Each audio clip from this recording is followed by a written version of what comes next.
And we are back with Richard Reviews. Today we are reviewing a book for richardreviews.com /Griffin Chestnut /Richard Reviews here on YouTube.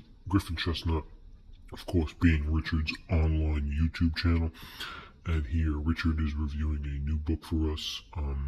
Not entirely a new book, but a book that Richard has been wanting to review for a while now.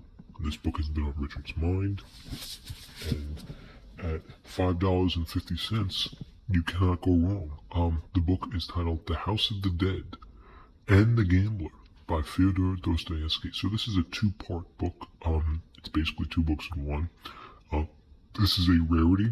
Richard read The Double right before this, and he completed this book in 2014. Richard is here for us, and he will be reviewing this book. He decided to read it while hiking the mountains in the Adirondacks Mountains in upstate New York, which he did most of his hiking in that time period of Richard's life. This book affected Richard deeply, as did The Double, mainly because he read those two books back to back. The Gambler right after The Double, and Richard felt that not only was it not up to Dostoevsky's standards, considering the fact that Richard has read a decent amount of Dostoevsky, probably not all of it, but a lot of what he's put out. Richard has read more than half of Dostoevsky's bibliography, which Richard is a huge fan of. Richard is a huge fan of Dostoevsky as an author. He is one of his favorites and considers him to be one of the best of any Russian literature. This is not too far away from Vonnegut, Bukowski, or Pynchon or Hemingway, but this is a standard piece in your average Russian literature. And it's a meal that is wrapped around a sandwich that is considered to be $5.50, which you cannot beat. It's a premium piece. This is a premium piece that Richard bought and owns now, which he considers to be an asset to his collection. Given the name and the campaign, we're here to promote not only the fact that Dostoevsky brings us great literature, but the fact that Richard himself is able to review such high-quality pieces and collect them for us. Richard is considered royalty among his peers, and there's no question that you have about yourself when you're debating philosophical elements with Richard himself. Richard was also battling some diabetes, which comes and goes, just like the really good stuff, and it's hit or miss. Sometimes you can really feel it, whether he's in front of 80s artwork and he's descripting some Japanese literature. So upon reading this right before Richard's climb of the Adirondack Mountains, the Adirondack Mountain range that he decided to book was through Expedia, which he has an online account for, and the link, of course, will be in the description. Richard himself was watching a lot of animated Japanese Studio Ghibli movies, such as the Castle in the Sky, also known as Laputa, which his name has been changed since the Spanish reasoning was ultimately found out in the 90s. That was also changed to a subtitled name, which was carved on the skin of the chest of Hayuzuku Mizaki, the Japanese playwright who is in charge of such motion picture films such as Porco Rosso, Grave of the Fireflies, The Cat Returns, and Howl's Moving Castle. These are, in fact, Studio Ghibli films, and they can be attributed to the long-standing relationship between Japanese culture post World War II, which is why Hayao Miyazaki has such a high and great attribute to airplanes, which are featured throughout his films diligently and modestly throughout his national representative. As you start to digest this piece, Richard makes it clear that it's not only a fanatical piece, but it's a little crimson on top of the brown asphalt, which we're going to take a look at right now.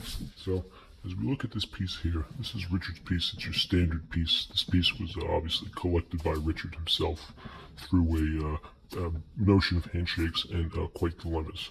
So this piece right here, from the top to the south, and the girth, pretty well known, nipple to nipple, north to south, very well done. Okay, this is Richard's piece, so we're going to take good care of it here. We're not going to get any dialectic notions bringing into the community fat zone. So it is a pretty thick piece, as you can tell. It's your standard Dostoevsky piece, The House of the Dead and the Gambler. So it's a two-part series given to us by none other than Fyodor Dostoevsky. And these two characters on the front, lo and behold, are images of an artwork presided for us way after Dostoevsky himself has passed away in the Siberian cold desert that he was sent to, which is no longer the issue. There are remnants of Prince Mishkin from The Idiot in this, and also Raskolnikov from Crime and Punishment, that Richard finds are very similar in their consuming, obviously, ton of notes form of notion, which is no longer hearsay, but reliant on the basics of a red tomato, which can be shown from his sweatshirt. So the piece itself, good girth, okay? Great girth, and of course it's in great condition because this is a Richard piece. So this piece is in very good condition. Soft cover, good bend. It's got some great waves to it. You want to keep those waves nice and fresh. Really good cream over here. Nice fluid cream, so you know it's in good condition. Everything is in style. Everything is ripe. More good cream, no stains. We're keeping the stains away. And on the side, of course, we have Fyodor Dostoevsky, The House of the Dead and the Gambler, a two-part series. Okay. And on the bottom, here is your Wordsworth editions. So right at the top, you can see this is a Wordsworth classic. The Browning Company decided to release these classics for home media to really rub oil on the fatty taste buds of American consumers, which Richard is no longer affiliated with. And on the back, you have your standard back piece, which this shows it's translated by Constantine Garnett in 1915, which is 2 years after Constantine Garnett translated The Idiot in 1913, which was also released on Wordsworth Classics. Here's your appraisal of Dostoevsky's Breakdown, which are two classic fiction novels, which you can see the Russian Grimm's in reality bring into notion about a continuity, which is loop, swoop, and a pull. Okay, very similar to Adam Sandler and Jon Stewart's notion of tying your shoelaces with a loop, swoop, and a pull in the movie Big Daddy, which was released in the 1990s. Here's your standard barcode, of course. Cover design by Robert Mathis. That's irrelevant for this. And here's your standard barcode. And on the inside, the text is pretty small. That's your basic Dostoevsky piece, which you can imagine. So he's able to fit in all his skillfully acrylic knowledge. Okay, as it is a two-piece book. Okay, which goes all the way to page. We have a page count up here. We have 2447. So we're gonna round it off at a top 500-page book, which is not too far-fetched from the original number. And I would say Richard fancies this highly, as he puts ranch dressing, obviously, on his Cobb salad in the Adirondacks. And he enjoyed this as it made him think about the future.